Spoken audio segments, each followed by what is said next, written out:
Hi hello నమస్తే. ఇక రఘురామకృష్ణరాజు గారు రోజు ఏదో ఒక చోటుకెళ్ళి ఇంటర్వ్యూ ఇస్తూ ఉన్నాడు. సరే ఆయన ఇంటర్వ్యూ ఇచ్చినప్పుడల్లా రిపిటేటివ్ వర్డ్స్ వదిలేసి కొత్త కొత్త పాయింట్లు చెప్పినప్పుడల్లా దాని గురించి మాట్లాడుతున్నాను. ఇప్పుడు కూడా నిన్న కూడా ఒక కొత్త పాయింట్ చెప్పాడు. సో దాని గురించి మాట్లాడుతున్నా. బేసికలీ రఘురామకృష్ణరాజు గారికి ఒక రిక్వెస్ట్ ఏంటంటే, మీరు ఒక టెంపుల్ గురించి మాట్లాడుతున్నారన్న సంగతి మీరు మర్చిపోయారు. మీరు after all you're talking about a god and a temple. మన కనీసం దేవుడి గురించి, గుడుల గురించి, ఆలయాల గురించి మాట్లాడేటప్పుడైనా సరే మనం అబద్ధం ఆడకూడదు. నిజం, ఆనెస్ట్గా, నిజంగా ఉన్నది ఉన్నట్టుగా మాట్లాడాలి. కనీసం you're talking about temple, talking about god, దేవుని గురించి మాట్లాడుతున్నారు. దేవుని గురించి మాట్లాడేటప్పుడే నిజాయితీగా మాట్లాడాలి. వినండి ఆయన ఏమన్నారు ఒకసారి. చాలా వైసీపీ వెబ్సైట్స్లో, కొన్ని లైక్ నాట్ వెబ్సైట్స్, పేజెస్లో, కొన్ని సోషల్ మీడియా పేజెస్లో ఇది బాగా పుకార్లేస్తుంది. దీనిపైన మీరు ఏం మాట్లాడుతున్నారు? గొంతేనమ్మ అనేది అట్ల తద్ది రోజు ఒక నంది బొమ్మ మట్టితో చేసి ఊరేగించి అక్కడి రామాలయంలోకి తీసుకొచ్చి बिना प्रिजर्वेटिव्स, बिना आर्टिफिशियल कलर डाले पैक होता है. बेफिक्र लीजिए, सफल है तो सेफ है. Flight 6A2323 is delayed. But the game ఆడదాం. Fastest runner first. నుంచి అక్కడి రామాలయంలోకి తీసుకొచ్చి 24 గంటల తర్వాత దాన్ని నిమజ్జనం చేస్తారు. నంది బొమ్మ చేసే ఆ గాడెస్ పేరు గొంతేనమ్మ. దళితులకి దేవతగా ఉంది. ఎక్కడా కూడా పోలేరమ్మ, మావులమ్మ లాగా దేవాలయం కడతారో గొంతేనమ్మ అనబడే గాడెస్కి ఎక్స్క్లూజివ్ టెంపుల్ అన్నది అసలు లేదు కాన్సెప్ట్. నేను కూడా ఫస్ట్ ఆఫ్ ఆల్ యాంకర్కి క్రిస్టియన్ మీద కానీ, దళితుల మీద కానీ చాలా కోపం ఉన్నట్టుంది. ఆమెకి ఏదో అన్యాయం చేస్తున్నారు అన్నట్టుగా మాట్లాడింది. సరే వదిలేండి, ఇప్పుడు వాళ్ళ వర్షాన్ని మనం తప్పుపట్టలేము. యాంకర్ది తప్పని పెట్టేస్తే రఘురామకృష్ణరాజు గారు చెప్పింది ఏమంటారంటే, గొంతేనమ్మ ఆచారం ప్రకారం మట్టి బొమ్మ తయారు చేసి ఆ మట్టి బొమ్మని ఊరేగించిన తర్వాత రామాలయానికి తీసుకొచ్చి రామాలయంలో 24 గంటలు ఉంచి ఆ తర్వాత నిమజ్జనం చేయటం ఆచారమా? ఇది ఎంత పెద్ద అబద్ధం. ఇది రామాలయంలోకి దళితుల్ని రాణిస్తారా మీరు? గొంతేనమ్మను పూజించింది 1930sలో, గొంతేనమ్మను పూజించింది 1980s నుంచి 1950 ఆ టైంలో పూజించారు ఆమెని. ఇప్పుడు ఎవరు పూజించట్లే గొంతేనమ్మని. ఇప్పుడు ఎక్కడో కొన్ని గ్రామాల్లో, రిమోట్ విలేజ్లో చేస్తున్నారు. బట్ ఎక్కువగా గొంతేనమ్మ యొక్క దేవతను పూజించింది 1950s ఆ టైంలో. 30s 50s స్వతంత్రం ముందు నుంచి పాతకాలంలో పూజించారు. ఆ రోజుల్లో అసలు రామాలయంలోకి రానిచ్చారా మీరు? రామాలయంలోకి ఎంట్రీ ఉందా దళితులకి? ఈయన ఏం చెప్తున్నాడంటే, ఊరేగించి 24 గంటలు రామాలయంలో పెట్టి అప్పుడు వెళ్ళి నిమజ్జనం చేస్తారట. మీకు పలాని దళితుల యొక్క గుడిని మనం తీసుకోవాలి అనుకున్నప్పుడు మీరు ఎంటర్ అవుతారు తప్ప వీళ్ళు మీ రామాలయంలోకి ఎంటర్ అవనిచ్చారా మీరు? లేదు. మీరు ఇదిగో పలాని దళితులు అమ్మాయితో స్నేహం చేద్దాము అన్నప్పుడు మీరు స్నేహం చేస్తారు తప్ప దళితులు ఎవడన్నా ఆ అమ్మాయితో స్నేహం చేస్తారు మీరు ఎలా చేస్తారా? పరువు హత్యతో చంపేస్తున్నారు. ఎందుకు రఘురామకృష్ణరాజు గారు అబద్ధాలు చెప్పడం? దళితులను రామాలయంలోకి ఇప్పుడు రానిచ్చారు 1950sలో 30sలో. అది ఆచారమా? గొంతేనమ్మని ఊరేగింపి రామాలయంలో పెట్టి 24 గంటల తర్వాత నిమజ్జనం చేయటం ఆచారమా?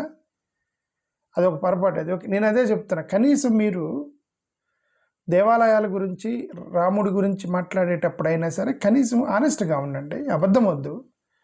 జరిగినట్టు చెప్పండి. నేను ఆల్రెడీ చెప్పాను, జరిగినట్టు నేను ఆల్రెడీ చెప్పాను. అది దళితుల చత్రం. ఇప్పుడు ఆయన అన్నట్టే, రఘురామకృష్ణరాజు గారు అన్నట్టే, ఆ గొంతేనమ్మకు ఒక టెంపుల్ అనేది ఉండదు. వాళ్ళు ఊరేగించి దాన్ని తీసుకొచ్చి సత్రంలో పెట్టుకునేవాళ్ళు. దాన్ని అలాగా గుడి అని పిలిచారు. ఆ తర్వాత దాన్ని మీరు రామాలయంగా చేసుకున్నారు. 1950-60లో మీకు జరిగింది ఏం జరిగిందో మీకు తెలుసు. మీరు ప్లాన్డ్గానే తీసుకెళ్ళి మీరు ఆక్రమించుకున్నారు. అది చెప్పండి బయటికి.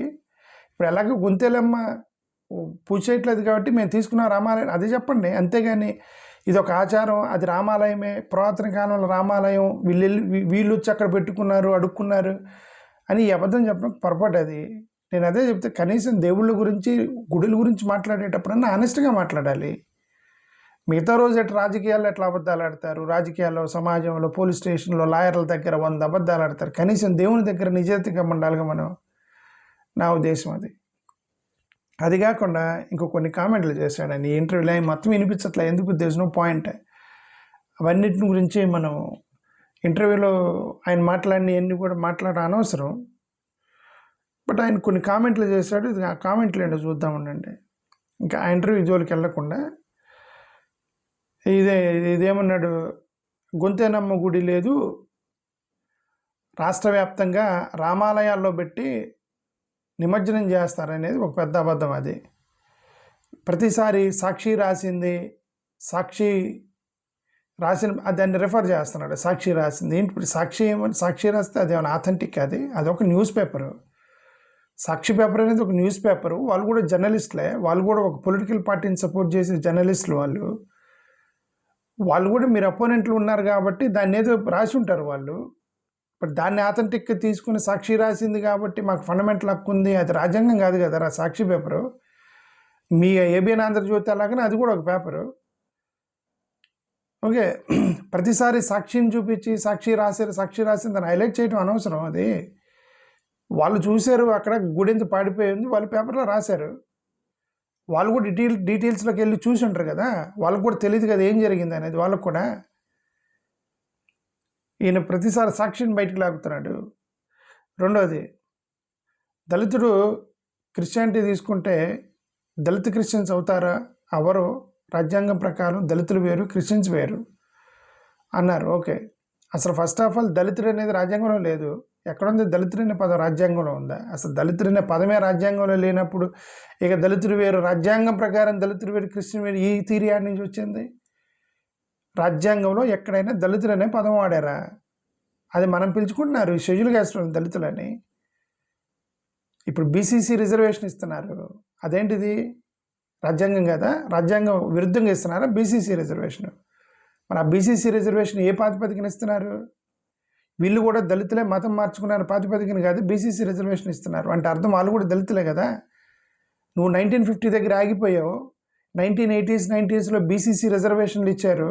ఇక్కడికి రారా? ఎప్పుడు 1950లో కూర్చుంటారా? 1950 షెడ్యూల్ క్యాస్ట్ ఆర్డర్ ప్రకారం వీళ్ళకి రిజర్వేషన్స్ లేవు అని అక్కడే కూర్చొని మాట్లాడకూడదు. 1980లో బీసీసీలకి రిజర్వేషన్ ఇచ్చారు, దళిత క్రైస్తవులకి, బీసీసీకి తీసుకున్న వాళ్ళకి. అది కూడా రాజ్యాంగబద్ధంగానే ఇచ్చారు వాళ్ళకి. వాళ్ళు కూడా దళితులే. ఎందుకు ఇచ్చారు వాళ్ళకి? ఎందుకు ఇచ్చారు బీసీసీ రిజర్వేషన్లు? వీళ్ళు దళితుల్లో పుట్టారు, వెనకబడిన వాళ్ళు, మతం మార్చుకున్నారని బీసీ బ్యాక్వర్డ్ కమ్యూనిటీలో కొంత పర్సంటేజ్ ఇచ్చారు. అంటే వాళ్ళని కూడా దళిత క్రైస్తవులు దళితులకు గుర్తించారని కదా అర్థం. ఏంది శృతి థీరీలన్నీ? వీళ్ళు దళిత క్రిస్టియన్ అని చెప్పడానికి రాజ్యాంగం, అసలు రాజ్యాంగంలో దళిత క్రిస్టియనే లేదు, దళిత అనే పదమే లేదు రాజ్యాంగంలో. అంబేద్కర్ కాన్స్టిట్యూషన్ కానీ, కాన్స్టిట్యూంట్ అసెంబ్లీ కానీ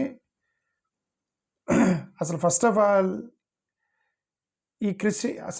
ఆల్ క్రిస్టియన్స్కి, ముస్లింలకి రిజర్వేషన్స్ ఇవ్వద్దు అని రాజ్యాంగంలో ఎక్కడా లేదండి. షెడ్యూల్ క్యాస్ట్ వాళ్ళకి రిజర్వేషన్స్ ఇవ్వాలి, ఎందుకు ఇవ్వాలి అనే దగ్గర, అంటరానితనం దగ్గర కాన్స్టిట్యూంట్ అసెంబ్లీలో డిస్కషన్ జరిగింది. దళిత క్రిస్టియన్లు, దళిత ముస్లింలు అనే పదమే కాన్స్టిట్యూంట్ అసెంబ్లీలో వాళ్ళు అసలు డిస్కషన్ చేయలేదు దాని గురించి. దేని గురించి డిస్కషన్ చేశారంటే షెడ్యూల్ క్యాస్ట్ వాళ్ళకి రిజర్వేషన్ ఇవ్వాలి, ఎందుకు ఇవ్వాలి అని అంటే వాళ్ళు అస్పృశ్యతకు గురయ్యారు హిందూ మతంలో యొక్క వర్ణ వ్యవస్థ ద్వారా. అంతవరకు చర్చించి దాన్ని ప్రెసిడెంట్కి పాస్ ఆన్ చేశారు. అక్కడ ప్రెసిడెంట్ ఫిట్టింగ్ పెట్టాడు. మీరు ఎక్కడైనా డ్రాఫ్టింగ్లో కానీ, ఈ కాన్స్టిట్యూంట్ అసెంబ్లీ రికార్డుల్లో కానీ దళిత క్రైస్తవులు, దళిత ముస్లిం అనే పదం ఒక్కటి చూపించాడు నాకు. ఎక్కడా లేదు అక్కడ. ఎందుకు ఊరికైనా లేచిన దగ్గర నుంచి ఇవన్నీ అబద్ధాలు చెప్తా ఉన్నాడు. సరే అండి, ఇప్పుడు మీరు ఎక్కువగా నొక్కారనుకోండి, హిందువులు క్రైస్తవులుగా మారటానికి వాళ్ళకి పెద్ద సమయం పట్ల. హిందువులు క్రైస్తవులుగా మారగలిగిన వాళ్ళు క్రైస్తవులు హిందువులుగా మారటం ఎక్కువ పెద్ద సమయం పడదు. ఇప్పుడు ఈ క్రైస్తవులుగా మారిన వాళ్ళని మీరు హింసిస్తుంటే వాళ్ళు టార్చర్గా భరించలేక హిందూ మతంలోకి రావడానికి 2 నిమిషాలు పట్టదు వాళ్ళకి. ఇప్పుడిప్పుడుగా నేను కూడా వెళ్ళి హిందూ మతంలోకి గర్భాప్సి చేయడానికి 10 నిమిషాలు పట్టదు నాకు. నేను ఒకసారి గర్భాప్సి తీసుకున్నాను అంటే టెంప్లెంటరీ మూవ్మెంట్ చేస్తాము, బలవంతంగా మీ గుడుల్లోకి రావాల్సి వచ్చింది. మీరు ఎక్కువగా నొక్కారంటే ఇప్పుడిప్పుడుగా నేను హిందూ మతంలోకి గర్భాప్సి తీసుకుని బలవంతంగా వచ్చి మీ అగ్రవర్ణాలకు సంబంధించిన గుడుల్లో కూర్చుంటాము, మీరు హట్ అవుతారు. అప్పుడు మీరు ఎక్కువగా నొక్కకూడదు దీన్ని. మీ బావిల్లోకి వచ్చి నీళ్ళు తాగుతాము, అంబేద్కర్ చేసింది అదే. 1932లో అంబేద్కర్కి గాంధీకి జరిగిన అగ్రిమెంట్ ఇది. మీ బావిల్లోకి రానివ్వాలి, మీ గుడిల్లోకి రానివ్వాలి, 2 గ్లాసులు ఉండటానికి లేదు, 2 ప్లేసులు ఉండటానికి లేదు, 2 ప్లేట్లు ఉండటానికి లేదు, సోషల్ పార్టిసిపేషన్ ఉండాలి అంటే కమ్యూనిటీ హాల్లో అందరూ కూర్చోవచ్చు. ట్రెడిషనల్గా అన్టచబిలిటీ బిహేవియర్ని బ్యాన్ చేసింది రాజ్యాంగం ప్రకారం. ఈయన లేచిన దగ్గర నుంచి రాజ్యాంగం అంటున్నాడు కదా, రాజ్యాంగాన్ని అమలుపరచాలి అంటున్నాడు కదా. ఇప్పుడు ఈ క్రిస్టియన్స్ మొత్తం ఫెడప్ అయిపోయి వీళ్ళందరూ గర్వాప్సి తీసుకొని బలవంతంగా మా యొక్క కులదేవతలను మేము పూజిస్తామని కులదేవతలను పట్టుకొని మీ యొక్క గుడుల్లోకి రావడానికి మొదలెడితే గొడవలు జరుగుతాయి. మీ బావిల్లో నీళ్ళు తాగటం మొదలెడితే గొడవలు జరుగుతాయి. మీ ప్లేటుల్లో గ్లాసుల్లో మాకు కూడా ఇవ్వాలి, మీకు యూజ్ అండ్ త్రో కాదని ఉద్యమాలు తీసుకొస్తే గొడవలు జరుగుతాయి. మీ ప్లేట్లో మీ గ్లాసుల్లో భోజనాలు పెట్టరు, వీళ్ళకి యూజ్ అండ్ త్రో పేపర్లు ఇచ్చి వదిలేస్తారు ప్రసాదాలు. ఇవన్నీ కూడా మీరు సోషల్ పార్టిసిపేషన్ చేయటానికి లేదు, సోషల్ బిహేవియర్ లేదు. అంటే కమ్యూనిటీ హాల్ అందరూ కూర్చోవచ్చు, అరుగుల మీద అందరూ కూర్చోవచ్చు, చెట్ల కింద అందరూ కూర్చోవచ్చు. ఇవన్నీ కూడా రాజ్యాంగంలో ఉన్నాయి. అవి గురించి మాట్లాడట్లేదు రఘురామకృష్ణరాజు. ప్రతిసారి వాళ్ళు సర్టిఫికేట్ తీసుకున్నారు, రాజ్యాంగ విరుద్ధం. ఇదేంత రాజ్యాంగ విరుద్ధం కాదా? ఇప్పుడు ఇవన్నీ చేయటం మొదలెట్టారంటే గొడవలు వస్తాయి ఆంధ్రప్రదేశ్లో. ఎక్కువగా నొక్కకూడదు. మీకు తెలుసు 1932లో అగ్రిమెంట్ జరిగింది, రాజ్యాంగంలో పెట్టారు. అయినా సరే మీకు తెలుసు మీ గుడిలోకి రానివ్వరు, మీ బావిలో నీళ్ళు తాగనివ్వరు. ఎవరి బావి వాళ్ళదే, ఎవరి అరుగులు వాళ్ళవే, ఎవరి యొక్క కమ్యూనిటీ హాల్ వాళ్ళవే. మీరు భోజనానికి పిలిచిన యూజ్ అండ్ త్రో పేపర్ ప్లేట్లో పెడతారు తప్ప గ్లాసుల ప్లేట్లో పెట్టరు. అన్టచబిలిటీ ఇంకా ఉందన్న సంగతి మీకు తెలుసు కూడా. ఏంది రచ్చ రోజు ఏంది రఘురామకృష్ణరాజు? రాజ్యాంగం గురించి మాట్లాడితే అదే చెప్తున్నాను. వీళ్ళందరూ క్రిస్టియన్స్గా మారిన వాళ్ళు హిందూ మతం రానికి 10 నిమిషాలు పట్టదు. మా గ్రామ దేవతలు మొత్తం మాకు తీసుకొచ్చి ఇవ్వండి అంటే ఆడ తెచ్చిస్తారు. మీరు ఆల్రెడీ ఆక్రమించుకున్నారు. 1920 నుంచి ఎక్కడెక్కడ మా గ్రామ దేవతలు ఉన్నారు, ఆ గ్రామ దేవతలను ఎవరు ఆక్రమించుకున్నారు, అవి ఏ గుడులుగా మారాయని తవ్వటం మొదలెడితే మా గ్రామ దేవతల మొత్తాన్ని మీరు రిట్రీవ్ చేసి ఇవ్వాల్సి వచ్చింది. వీళ్ళందరూ హిందూ మతంలోకి వచ్చేసి క్రిస్టియన్స్ మొత్తం మీ ఫోర్స్ తట్టుకోలేక హిందూ మతంలోకి వచ్చి మా దేవతలను మాకు తెచ్చివ్వండి. ఎక్కడికి పోయారు మా గ్రామ దేవతలు? మా పోలేరమ్మ, పోచమ్మ, వీరప్ప, రామరాజు, వీరప్ప, పోతురాజు, మా దేవుళ్ళు లేరి, మా గ్రామ దేవత లేరని అడిగితే గుడుల కోసం వెతుకుతుంటే ఎవరెవరు ఆక్రమించారో మొత్తం బయటపడతాయి. అక్కడ కొంతమంది అపార్ట్మెంట్లు కూడా కట్టారు. మా టెంపుల్ ల్యాండ్స్ని అపార్ట్మెంట్లు కూడా కట్టారు. పోతురాజు గుడులు ఈ పాటికి ఇల్లులు కూడా లేచినాయి అక్కడ అపార్ట్మెంట్లకు ఆక్రమించుకుని టెంపుల్ ల్యాండ్స్ని. అవన్నీ బయటికి రావాల్సి వస్తాయి. ఇవన్నీ కూడా గొడవ చేస్తున్నాడు అనవసరంగా, ఆయన రచ్చ చేస్తున్నాడు. సామరస్యంగా అక్కడ ప్రజలతో మాట్లాడుకొని ఈ సమస్యను సాల్వ్ చేయాలి తప్ప రెచ్చగొట్టడం కరెక్ట్ కాదని మీరు రఘురామకృష్ణరాజు గారికి రిక్వెస్ట్ చేస్తున్నాము. అది నేను చెప్పదలుచుకుంది. థ్యాంక్ యూ, నమస్కారం.